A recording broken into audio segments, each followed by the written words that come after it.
राधे राधे। प्रेम से बोलिए करवा चौथ माता की जय। करवा चौथ के दिन भगवान गणेश, भगवान शिव, माता पार्वती और कार्तिकेय जी के साथ चौथ माता की पूजा की जाती है। पौराणिक मान्यताओं के अनुसार माँ पार्वती जी को अखंड सौभाग्यवती का वरदान प्राप्त है, इसलिए महिलाएं भी अखंड सौभाग्य का आशीर्वाद पाने के लिए करवा चौथ का कठिन व्रत रखती हैं। चंद्रमा को देखकर व्रत खोलने के पीछे का मुख्य कारण यह है कि चंद्रमा पुरुष रूपी ब्रह्मा जी का स्वरूप है। मान्यता है कि उनकी पूजा और उपासना से सभी पाप और ताप नष्ट हो जाते हैं। चंद्रमा के पास रूप, शीतलता, प्रेम और प्रसिद्धि है, साथ ही उन्हें लंबी आयु का वरदान भी मिला है। ऐसे में महिलाएं चंद्रमा की पूजा करके ये सभी गुण अपने पति के लिए पाने की प्रार्थना करती हैं। पौराणिक कथा के अनुसार चंद्रमा को भगवान गणेश ने कलंकित होने का श्राप दिया था और कहा था कि जो भी चंद्रमा को नग्न आंखों से देखेगा उसे अपमान का दंश झेलना पड़ेगा। उसी वजह से करवा चौथ के दिन चंद्रमा को सीधा देखने के बजाय छलनी की आड़ से देखा जाता है। साथ ही छलनी पर दिया भी रखा जाता है, क्योंकि दिया कलंक को काटने का काम करता है। दिए की लौ को सबसे अधिक पवित्र माना जाता है और दिए के प्रभाव से नकारात्मक ऊर्जा भी दूर हो जाती है। करवा चौथ के दिन चंद्रमा के दर्शन करके चंद्रमा को अर्घ देने के बाद ही व्रत खोला जाता है। ऐसे में सबसे बड़ी समस्या तब होती है जब बादल होने या बहुत धुंध होने के कारण आसमान में चंद्रमा दिखाई नहीं देता। अगर खराब मौसम के कारण आपको चंद्रमा नजर ना आए तो आप जिस दिशा में चंद्रोदय होता है उस दिशा में चंद्रोदय का ध्यान करके चंद्रदेव की पूजा और अर्चना करें, उन्हें जल अर्पित करें और फिर अपने व्रत का पारण कर सकती हैं। आप चाहें तो अपने मित्रों, रिश्तेदारों और परिवार के सदस्यों को वीडियो कॉल करके जहां उनके क्षेत्र में चंद्र दर्शन हो रहा हो वहां चंद्र दर्शन करके आप पूजा कर सकती हैं। और यदि करवा चौथ के दिन चंद्रमा नजर ना आए तो आप भोलेनाथ के मस्तक पर विराजमान चंद्रमा की पूजा कर सकती हैं। उसके बाद ही आप व्रत का पारण करें।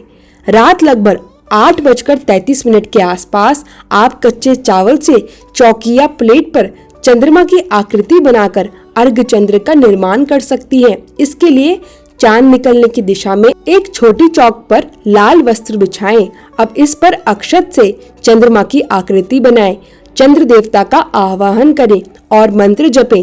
ओम सह चंद्रमसे नमः, ओम चतुर्थे चंद्राय नमः।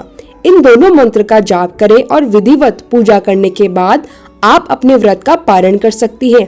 ध्यान देने वाली बातें, छत या बालकनी में जाकर पूजा करें। जिस दिशा में चंद्रोदय हो उस दिशा में मुंह करके पूजा करें।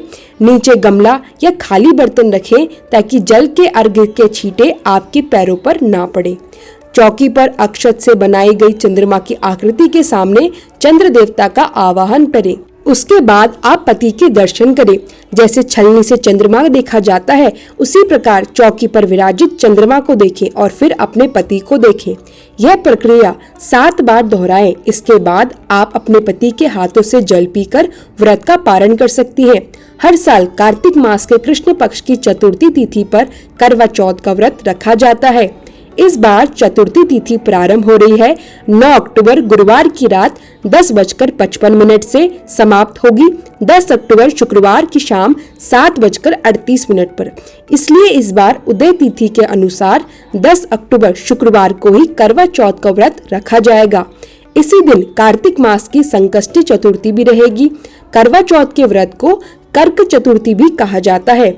इस दिन भगवान गणेश, माता पार्वती सहित पूरे शिव परिवार की और चौथ माता की पूजा की जाती है। करवा चौथ की पूजा का शुभ मुहूर्त रहेगा शाम 5:57 से 7:38 तक। इस बार व्रत बहुत ही शुभ संयोग में रखा गया है, क्योंकि इस दिन सिद्धि योग भी बन रहा है। इस योग में यदि कोई पूजा करता है तो उसकी समस्त मनोकामनाएं शीघ्र पूर्ण होती है। 10 अक्टूबर को ब्रह्म मुहूर्त रहेगा सुबह 4:39 से 5:37 तक। अमृत काल है दोपहर 3:21 से 4:47 तक। कृतिका नक्षत्र शाम 5:31 तक रहेगा। इसके बाद रोहिणी नक्षत्र प्रारंभ हो जाएगा। सिद्धि योग है शाम 5:41 तक रहेगा। राहु काल सुबह 10:30 से 12 बजे तक। व्रत के दिन सरगी भी ग्रहण की जाती है। सरगी एक प्रकार का नाश्ता होता है ताकि दिन भर निर्जल व्रत रखने में ताकत मिले। सरगी सुबह अंधेरे में ग्रहण की जाती है। ब्रह्म मुहूर्त के आसपास सुबह 3:30 से 4:50 तक सरगी आप ग्रहण कर सकते हैं। ध्यान रखें, ब्रह्म मुहूर्त बीतने के बाद सरगी ग्रहण नहीं की जाती। इस दिन चंद्रोदय होगा 8:33 पर और चंद्रमा को अर्घ्य देने और व्रत खोलने का समय रात 8:33 के बाद ही होगा। चंद्र दर्शन का समय अलग अलग क्षेत्रों में कुछ मिनट के अंतराल से भिन्न हो सकता है, इसलिए आप अपने क्षेत्र के अनुसार समय का पता रखें। आप न्यूज चैनल या किसी ऑनलाइन मीडिया के माध्यम से अपने क्षेत्र के चंद्रमा के उदय का समय पता कर सकते हैं। इस प्रकार आप सही समय पर चंद्र दर्शन, अर्घ्य और पति के दर्शन करके करवा चौथ का व्रत विधिवत पूर्ण कर सकती है। करवा चौथ का व्रत जो विधिवत करता है, भगवान गणेश, शिव, माता पार्वती और कार्तिकेय जी की कृपा उसके साथ हमेशा रहती है। चंद्र देवता की अर्चना और पति के दर्शन से जीवन में हर प्रकार की समृद्धि और सुख प्राप्त होता है। सभी स्त्रियों और परिवार पर अखंड सौभाग्य, प्रेम और शांति बनी रहती है। आप सभी को फिर से करवा चौथ की ढेर सारी शुभकामनाएं। राधे राधे।